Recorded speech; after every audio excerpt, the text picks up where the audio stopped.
Hello friends, सी programming सीखने की इस सीरीज में आज हम देख रहे हैं नंबर का स्क्वायर एंड क्यूब फंक्शन की मदद से कैसे फाइंड करें। तो उसके लिए सबसे पहले हमें एक फंक्शन की जरूरत पड़ेगी, तो वो मैं यहाँ पे डिक्लेयर कर देता हूँ। लेट अस से स्क्वायर। अभी जब भी हम कोई फंक्शन डिक्लेयर करते हैं तो उसके अंदर फंक्शन की रिटर्न टाइप, फंक्शन का नेम और फंक्शन के आर्ग्यूमेंट्स आते हैं। यहाँ पे हमने फंक्शन का नेम ऑलरेडी लिख दिया है। अभी फंक्शन की आर्ग्यूमेंट यानी कि फंक्शन को दिया गया हुआ इनपुट और हमें नंबर का स्क्वायर फाइंड करना है, यानी कि हमें इनपुट के तौर पे एक नंबर फंक्शन को देना पड़ेगा। तो इसी वजह से मैं आर्ग्यूमेंट के तौर पे फ्लोट ए लिख देता हूँ और किसी भी नंबर का स्क्वायर भी एक नंबर ही होता है, यानी कि रिटर्न टाइप के तौर पे भी मैं फ्लोट लिख देता हूँ। सेम वे किसी भी नंबर का क्यूब हमें फाइंड करना है तो उसके लिए मैं ऐसा लिखूंगा कि फ्लोट क्यूब और फिर उसके अंदर फ्लोट ए। प्रीवियस वीडियोस के अंदर हमने देखा था कि कोई भी फंक्शन के लिए तीन चीजें जरूरी होती है, जिसमें से एक है फंक्शन डिक्लेरेशन जो हमने ऑलरेडी कर दिया है, उसके बाद आता है फंक्शन डेफिनेशन और लास्ट में आता है फंक्शन कॉलिंग। तो अभी दोनों फंक्शन की डेफिनेशन हम लिख देते हैं और फंक्शन की डेफिनेशन के अंदर और कुछ नहीं होता, लेकिन हमने जो फंक्शन के डिक्लेरेशन के अंदर लिखा है वही चीज लिखनी होती है और फिर उसका लॉजिक उसके अंदर हम लिखते हैं, यानी कि ऊपर जो हमने दोनों चीज लिखी है वही यहाँ पे मैं लिख देता हूँ।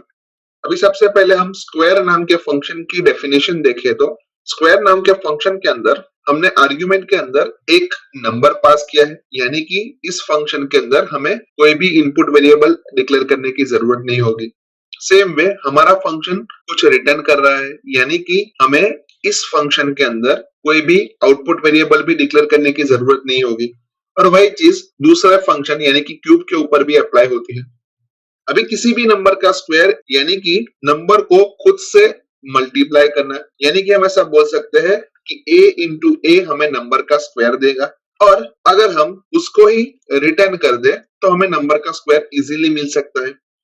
अभी किसी भी नंबर का क्यूब मींस नंबर को अपने स्क्वायर के साथ मल्टीप्लाई करना, यानी कि हमारे पास हमारा नंबर है a और उसका स्क्वायर हमें स्क्वायर नाम का फंक्शन दे रहा है, यानी कि हम यहाँ पे ऐसा लिख सकते हैं कि स्क्वायर a जो हमें क्यूब देगा और फिर हम यहाँ पे सिंपली लिख देंगे कि रिटर्न, यानी अब हमारे क्यूब नाम के फंक्शन की भी डेफिनेशन हो चुकी है। अब हम मेन के ऊपर जाए तो उसके अंदर सबसे पहले हम CLR SCR लिख देते हैं ताकि हमें कोई प्रीवियस आउटपुट दिखाई ना दे और लास्ट में हम गेट ch लिख देते हैं।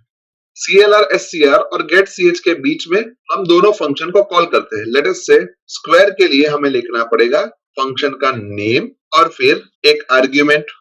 सेम वे क्यूब के लिए हमें लिखना पड़ेगा क्यूब जो कि फंक्शन का नेम है और एक आर्ग्यूमेंट, यानी यहाँ पे हमें एक आर्ग्यूमेंट को डिक्लेयर करना पड़ेगा। लेट अस से फ्लोट a और वो आर्ग्यूमेंट हम यूजर के पास से रीड करवा लेते हैं। तो उसके लिए मैं एक स्कैनफ स्टेटमेंट लिखता हूँ जिसके अंदर मैं लिखता हूँ percentage f address of a और स्कैनफ के ऊपर हम एक प्रिंटफ स्टेटमेंट लिख देते हैं जिस प्रिंटफ स्टेटमेंट के अंदर हम मैसेज दे रहे हैं enter a number.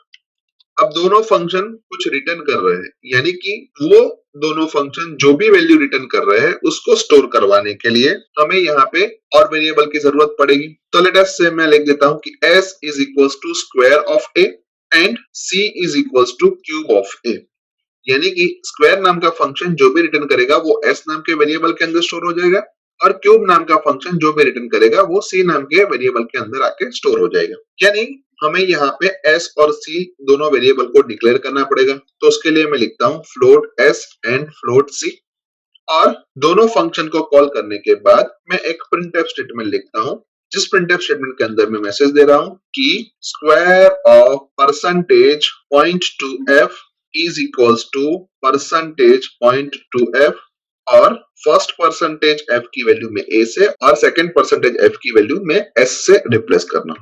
Same way दूसरा एक प्रिंटफ स्टेटमेंट लिख रहा हूँ और उस प्रिंटफ स्टेटमेंट के अंदर मैं मैसेज दे रहा हूँ cube of percentage point two f is equals to percentage point two f और फर्स्ट परसेंटेज f की वैल्यू में a से और सेकंड परसेंटेज f की वैल्यू में c से रिप्लेस कर रहा हूँ।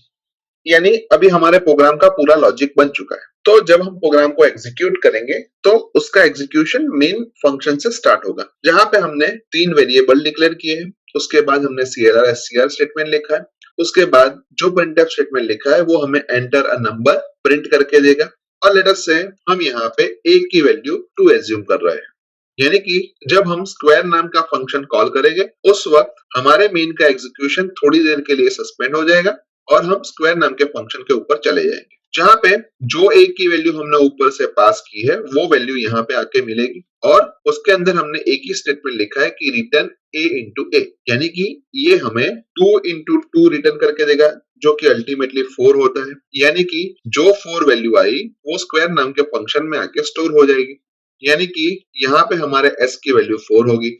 उसके बाद हम क्यूब नाम का फंक्शन कॉल करते हैं, यानी कि फिर से एक बार हमारा मेन का एग्जीक्यूशन सस्पेंड हो जाएगा और हम क्यूब नाम के फंक्शन के ऊपर चले जाएंगे। और क्यूब नाम के फंक्शन के अंदर भी हमने एक ही रिटर्न स्टेटमेंट लिखा है, जिसके अंदर हमने लिखा है कि a इंटू स्क्वायर ऑफ ए, और जो स्क्वायर ऑफ ए स्टेटमेंट हमने लिखा है वो स्क्वायर नाम के फंक्शन को कॉल करेगा और वो अल्टीमेटली हमें 4 देगा, यानी कि हमें 2 इंटू 4 मीन्स 8 रिटर्न होके मिलेगा। और वो 8 सी नाम के वेरिएबल के अंदर आके स्टोर हो जाता है। यानी जब हम दोनों प्रिंटफ स्टेटमेंट की मदद से वैल्यू को प्रिंट करवाते हैं तो हमें आउटपुट के तौर पे कुछ ऐसा मिलेगा कि square of 2 is equals to 4, cube of 2 is equals to 8। और फिर गेट सी स्टेटमेंट से हमारे मेन का एग्जीक्यूशन भी खत्म हो जाता है। सो लेट अस से अभी इसी चीज को हम टेस्ट करने के लिए प्रोग्राम को सेव करते हैं। उसके बाद प्रोग्राम को कंपाइल करते हैं। कंपाइलेशन में कोई भी एरर नहीं आई तो प्रोग्राम को रन करके देख लेते हैं, जहां पे मैं नंबर के तौर पे 2 इंसर्ट कर रहा हूं और हमें आउटपुट के तौर पे मिल रहा है square of 2 is equals to 4 and cube of 2 is equals to 8, जो कि परफेक्टली सही है क्योंकि अभी अभी हमने इसी नंबर के लिए स्क्वायर और क्यूब की वैल्यू फाइंड की। एक और बार प्रोग्राम को रन करते हैं, जहां पे मैं नंबर के तौर पे 2.3 इंसर्ट कर रहा हूं और हमें आउटपुट के तौर पे मिल रहा है square of 2.3 is equals to 5.29 and cube of 2.3 is equals to 12.17, जो कि परफेक्टली सही है। पर ये दोनों नंबर के लिए हमने हमारे कोड को मैन्युअली एग्जीक्यूट करके नहीं देखा, पर आप खुद उसको मैन्युअली एग्जीक्यूट करके हमें जो आउटपुट मिल रहा है उसको वेरीफाई कर सकते हैं। यानी कि हम ऐसा बोल सकते हैं कि इस प्रोग्राम के थ्रू हम किसी भी रियल नंबर का स्क्वायर एंड क्यूब फंक्शन की मदद से इजीली फाइंड कर सकते हैं। सो आई होप कि आपको इस प्रोग्राम के अंदर अच्छी तरीके से समझ आ चुकी होगी। आज के वीडियो में बस इतना ही। नेक्स्ट वीडियो में फिर से मिलेंगे। Thank you very much.